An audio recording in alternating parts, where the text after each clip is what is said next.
जिस समय सारा संसार सोता है उस समय एक सन्यासी जागता है।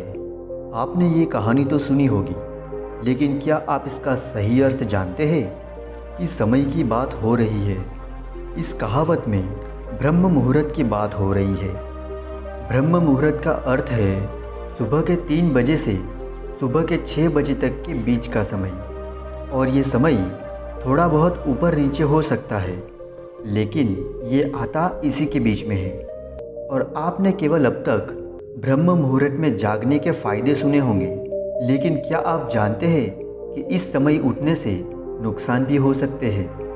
एक छोटी सी कहानी से आपको ये बात समझाने की कोशिश करूँगा। इससे पहले कि आप इस कहानी में खो जाए, इस चैनल को सब्सक्राइब ज़रूर कर लेना।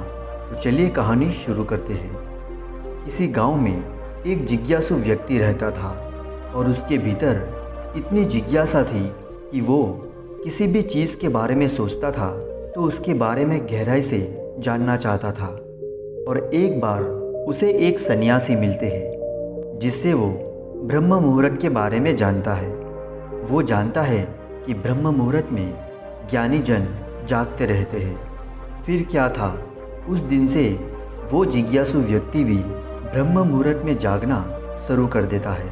और वो व्यक्ति अपने पैसे से एक लकड़हारा था।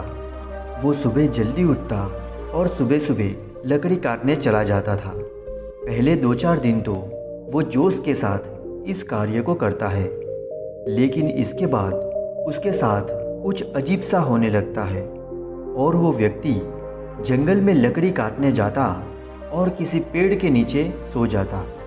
फिर कुछ देर बाद अन्य लकड़ी काटने वाले आते, तब उसे उठाते और पूरे दिन उसे नींद सताती और उसे समझ में नहीं आ रहा था कि वो आखिर गलती कहाँ कर रहा है। फिर उसके कार्य करने की क्षमता भी कम होती जा रही थी और वो अन्य लकड़ी वालों से कम लकड़ी काटने लगा था।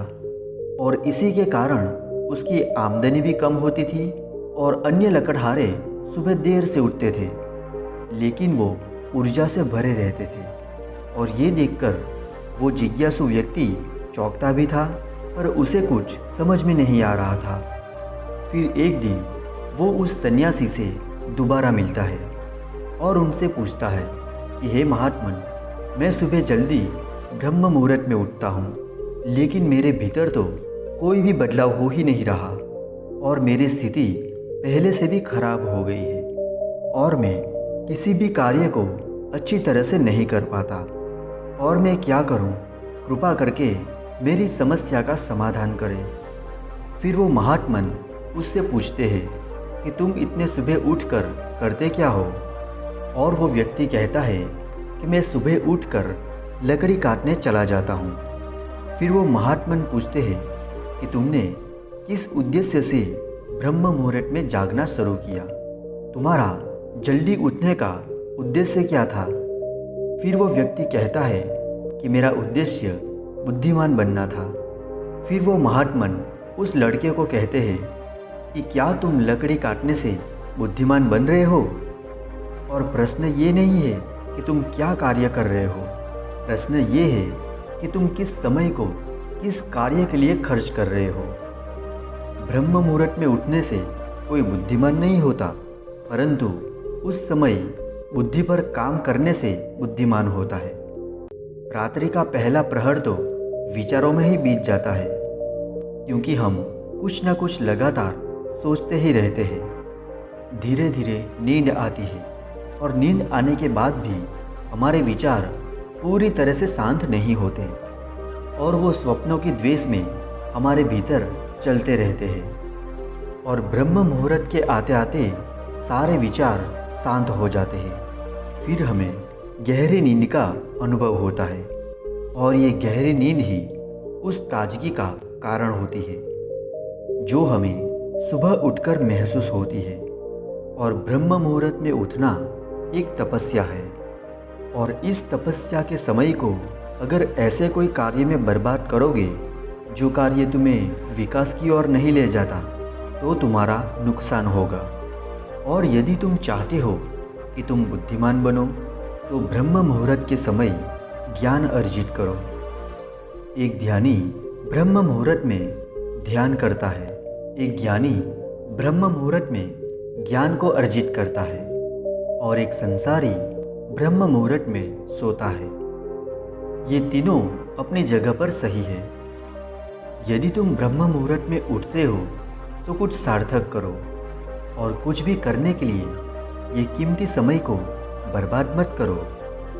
फिर वो जिज्ञासु व्यक्ति कहता है कि धन्यवाद महात्मा जी कि मुझे समझ आ गया है कि मैं क्या गलती कर रहा था। मेरा एक प्रश्न और है, क्या मैं ब्रह्म मुहूर्त के समय को ध्यान के लिए उपयोग कर सकता हूँ? फिर वो महात्मा कहते हैं कि अवश्य, परंतु मेरा सुझाव है कि तुम दिन में किसी और समय पर ध्यान करना शुरू करो, क्योंकि तभी तुम लंबे समय तक ध्यान कर पाओगे और उसके अच्छे परिणाम हासिल कर पाओगे। शुरुआत में ध्यान करना तुम्हारे लिए कठिन होगा और यदि तुमने समय भी कठिन को चुन लिया तो ध्यान तुम्हारे लिए असंभव हो जाएगा। फिर वो जिज्ञासु व्यक्ति महात्मा को धन्यवाद कहता है। इस कहानी से हम क्या सीखते हैं? पहली बात कि ब्रह्म मुहूर्त में उठकर कुछ भी करने नहीं लग जाना है, वही कार्य करना है जो तुम्हारी नींद से ज़्यादा आवश्यक है। दूसरी बात, अगर ध्यान नहीं कर सकते तो कम से कम उस समय का उपयोग सोने के लिए करो, क्योंकि उस समय नींद सबसे ज़्यादा गहरी होती है और उस समय हमें सपने भी नहीं आते।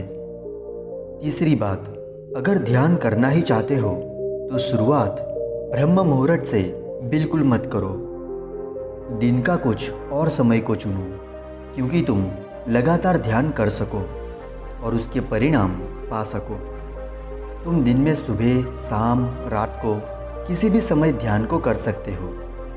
ये 3 बातें हम इस कहानी से सीखते हैं।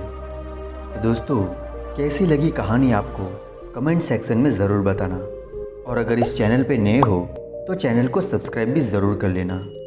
तो मिलते हैं ऐसी एक नई कहानी में, तब तक के लिए अपना ध्यान रखें।